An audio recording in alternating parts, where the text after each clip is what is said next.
Sejak bilakah anda beriman? Bahagian 2.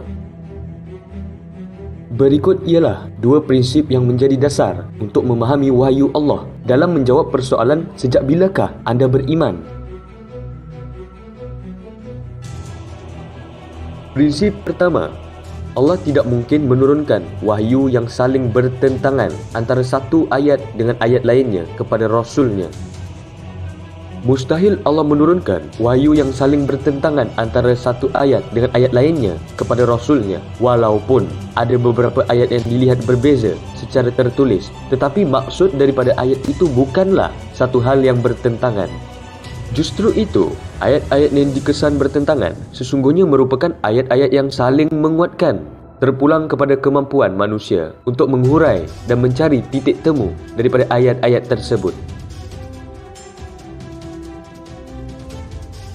Prinsip kedua, semua ayat Al-Quran bersifat ilmiah dan alamiah. Tidak ada ayat-ayat Allah yang kontra dengan nalar atau akal fikiran manusia. Adakah Allah akan menurunkan sesuatu wahyu yang bersifat petunjuk bagi umat manusia tetapi tidak dapat dicerna oleh akal manusia? Manusia ialah makhluk yang berfikir.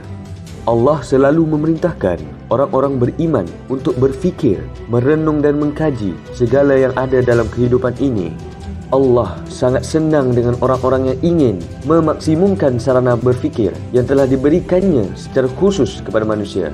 Sebaliknya, Allah sangat murka kepada orang-orang yang tidak mahu menggunakan akal fikirannya. Al-Quran ialah kitab petunjuk bagi orang-orang yang berakal, iaitu orang-orang yang ingin memaksimumkan penggunaan akal fikirannya agar dapat memahami apa yang menjadi kehendak dan rencana Allah untuk dirinya dan alam sosial manusia.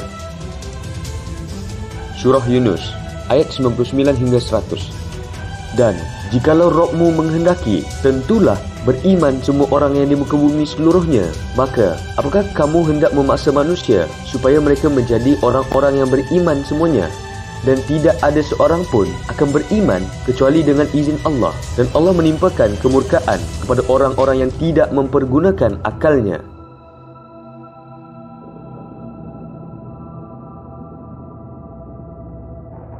Menjadi orang beriman ialah sesuatu yang tidak boleh dipaksa, apalagi diwariskan kepada sesiapa pun.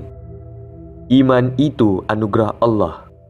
Salah satu syarat untuk mendapat anugerah tersebut ialah dengan menggunakan akal. Untuk menjadi manusia beriman, wajib menggunakan akal, bukan kerana warisan atau hanya perasaan menurut pandangan sendiri. Dalam prinsip wahyu Allah, tidak ada ayat-ayat dalam Al-Quran yang saling bercanggah antara satu ayat dengan ayat yang lain, dan tidak ada pula ayat-ayat Allah yang kontra dengan akal fikiran manusia. Semua ayat Al-Quran bersifat ilmiah dan alamiah. Jadi, apakah hubungannya dengan fahaman bahawa manusia sudah mengenal Allah sejak berbentuk janin?